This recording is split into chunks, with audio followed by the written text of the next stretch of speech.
You know, when I first saw this piece, I saw the worst. I saw children in pain. I saw voodoo. I see a dragon and a heart. I see manipulation on a cell phone. I see a Taurus field disrupted and an elephant sad. Welcome to the Looking Glass. Let us learn about thinking the best and changing what seems like bad or evil into good, because that is our power. So we're going to learn to do that today. This is an individual reading for Martha, and we're going to use her energy and her life experience to help us as a collective. Martha's looking at a cell phone. The cell phone has a face. It has the number 13 on it. This reflects that she is a master or learning to become a master. She has the number 1111 on her head with a bird that is poking her eye.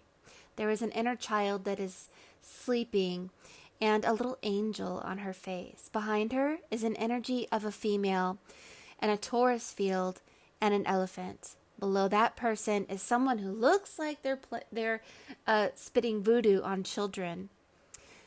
Martha's arm looks like a holy grail that is spilling out onto a child. This holy grail has many meanings. There is a dragon blowing smoke out of the heart and disrupting the voodoo that would have hit a child.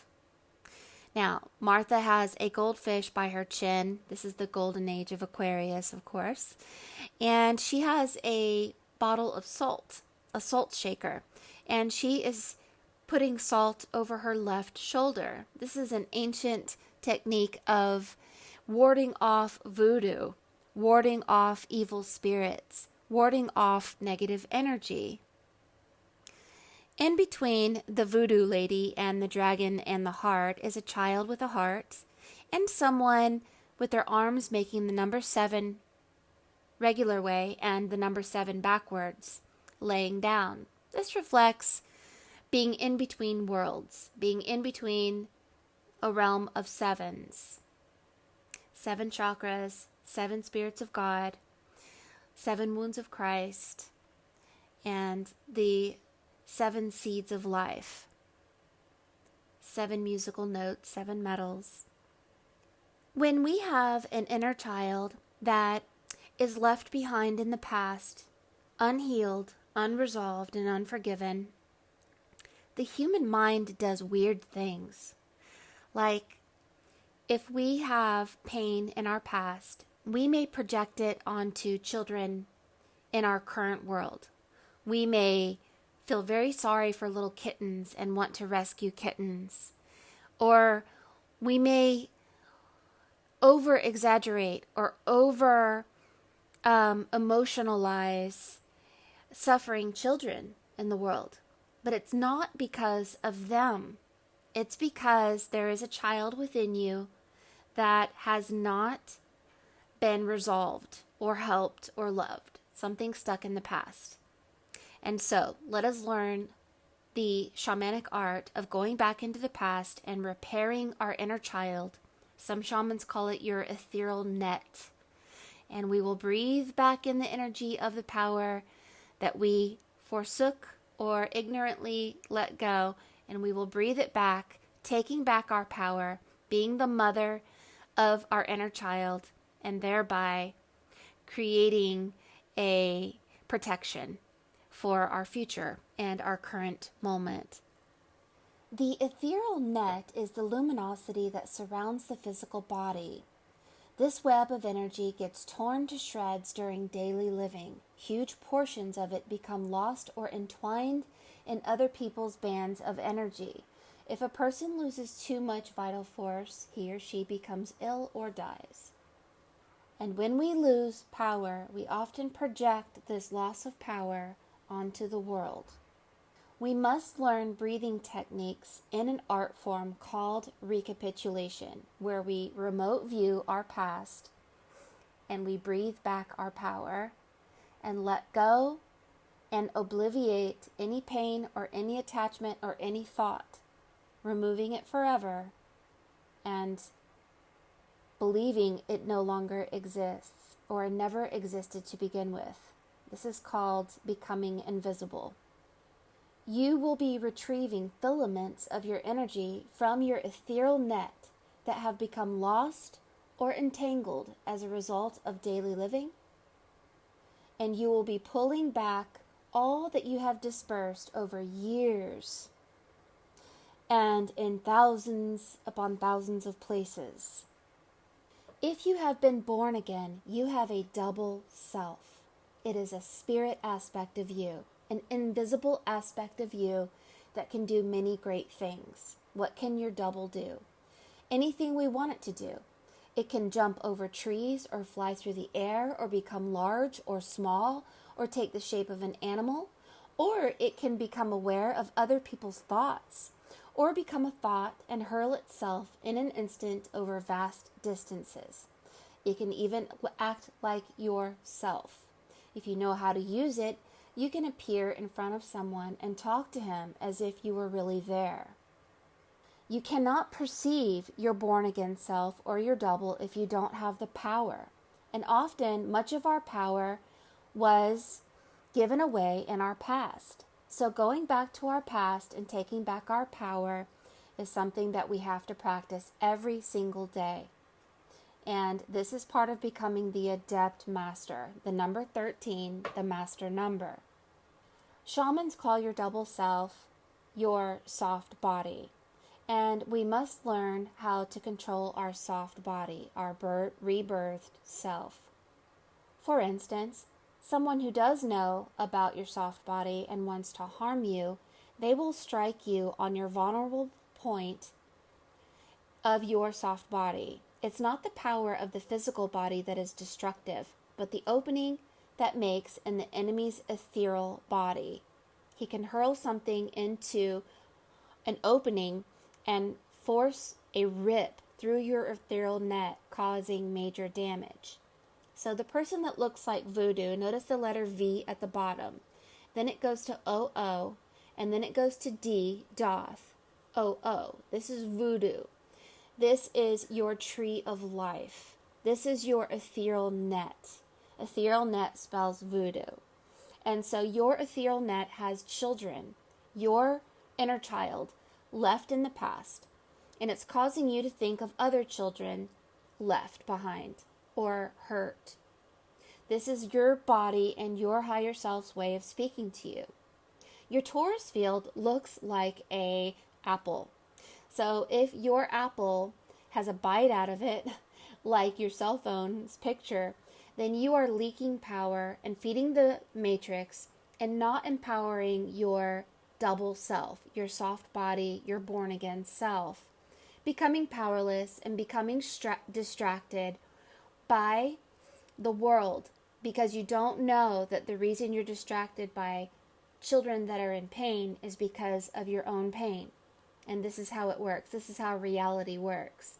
So if you want to shift to heaven, we have to find out what needs to be done. So you're looking at a cell phone, and cell phones emit positive ions. So do televisions, so do 5G towers, and so do many electronics. Harmful effects of positive ions on your health. All life on this planet has a bioelectric field of energy surrounding it, and thus can easily influence things within our body, and especially our ethereal field. The cells of your body typically carry a negative charge. This is why your tears are salty and your sweat is salty. Salt and heat makes negative ions. Positive ions are small molecules that have gained a positive charge. Most forms of pollution, toxic chemicals, pollen, mold, pet dander, and other harmful chemicals in the air all carry a positive electrical charge, making them positive ions. Unfortunately, in today's world, there are significant quantities of this all around us. If you've ever felt depressed, anxious, or stressed for no reason at all, you might be suffering from what's known as positive ion poisoning. These dangerous little ions are small enough to be absorbed through your skin and lungs and aren't visible to the naked eye. In fact, you're likely breathing them right now, as most homes are polluted with positive ions. They will cause higher inflammation levels, mood swings, chronic pain, worsened allergies, and more. So this comes from televisions, phones, computers, fluorescent lighting, toxic carpets, upholstery and paint, air pollution, crowded cities, industrial zones. How do you fix the positive ions? You take a salt bath. You go to the ocean. The sun hitting the ocean emits the most amount of negative ions you could imagine. You can get a salt lamp. I made a Himalayan salt lick that I lick, and it just, you don't want to eat too much salt, but I lick the Himalayan salt because it's very healthy, and I limit the amount of sugar that I eat because your lymph nodes needs salt as an antibiotic. So if we eat too much sugar, the salt doesn't work as well. And Spirit brought you a rainbow stone known as the dragon's heart. This is why you have a dragon in your heart. It's called labradorite. We'll call it labradorite. It's linked to the glimmering gold and green lights of the aurora borealis. It's mystical and iridescent in changing colors. Oh my gosh, I love it so much. The dragon's heart, born from the storms of the northern lights, found in Canada's Labrador region. The healing properties of this healing crystal are all about tapping into your own wonderful well of creativity and connecting with the higher consciousness of the universe. So, what is it? I mean, you know what it looks like to me? It looks like dragon scales. So it's a mineral, and it's known for its play of beautiful and lustrous colors like those of the rainbow. Named after the region of the Labrador, Canada, it was discovered in 1770 by Moravian missionaries. This powerful stone continued to emerge in other parts of Canada all over the world, including the United States, Mexico, South America, and Norway. In Finland, the spectrolite, an uncommon variety of labradorite, was found by a sheer accident while a defense line was being built in the eastern border during World War II. Maybe Spirit sent it to some people who were having a lot of chaos in World War II. Labradorite is not only considered to be one of the most beautiful stones found on this Earth's surface, but it is believed to carry a spiritual significance due to the uncommon circumstances of its appearance. Just imagine a magical stone in the midst of a war, a true gift of nature and the universe during tough times. It's dearly loved by shamans and those who seek the universe to find their destination towards spirituality. The labradorite stone and the dragon symbolism is yet another powerful combination. Yes, can we just add the rainbow light body to that? And maybe if you put it up against the sun, it might make you magical too. Maybe so. It says it has shape-shifting abilities and it's comparable to a shaman's command over the elements and could well be aligned with the labradorite's power that intensifies intuition, enhances psychic abilities, making it great for working with the third eye chakra. Well, that's what I'm seeing in your piece is the third eye. So you use it to connect with your higher consciousness, your intuition, and to channel a person's capability and ability to communicate with the spirit world. And do you know, I had no clue that there was even a stone called the Dragon Heart Stone. Haha, do you see how powerful Spirit is? And how Spirit has a voice all its own? I love it. So it stimulates your throat chakra and the voice of the body. It is the essence, a pressure valve that allows the energy from the other chakras to be expressed, like a flute.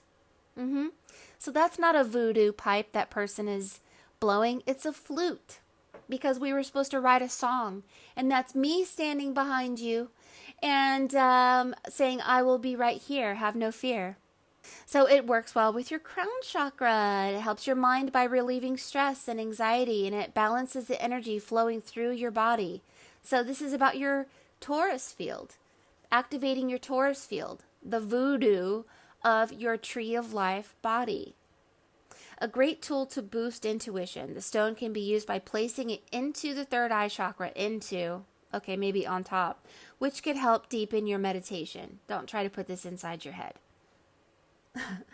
And it reminds me of Puff the Magic Dragon because the Puff the Magic Dragon lives by the sea. And this is where negative ions come from. So it is also the best stone to temper down the negative and helps calm overactive minds and energies. Yes, we can have overactive minds, can't we? But especially if we have inner child issues that have not been healed completely. Our mind will react, your body will react by forcing you to look at other children. It's a communication. So it will bring you back joy, peace, and spontaneity into your life, like having magic. Tapping into your own magic sometimes requires a little nudge from the outside world, and this is exactly what labradorite desires for you. One glance at its aurora borealis brilliance and the hypnotic color scheme swirling beneath the surface of this stone of magic, and you will be smitten. Look at it. Hello, labradorite. I love you. So Martha, you're meant to bring in the age of Aquarius, and you are going through the chalice, the Holy Grail. Your hand is coming up through it, bringing in this goldfish, this golden age of Aquarius. And so we're going to take what is evil and what seems to be evil and turn it into good, because that's our power. We have the power to take what any energy around us intends for evil and turn it into good by thinking the best. And by ensuring that we go back into our past and clean it up through visualization and breathing exercises, and I say even dancing exercises, so that nothing can harm us. Greater is spirit within us than we are in the world. So electrify your Taurus field and speak your joy every single day, and I mean every day. And I will do it with you too, and we will be as one heart and one mind. Thank you so much for your reading, Martha. Everything is going to be okay. You are the master number. You are at 11 o'clock, and we are going to dance together, our future and our heaven. If you would like a reading, go to forestfairy.com.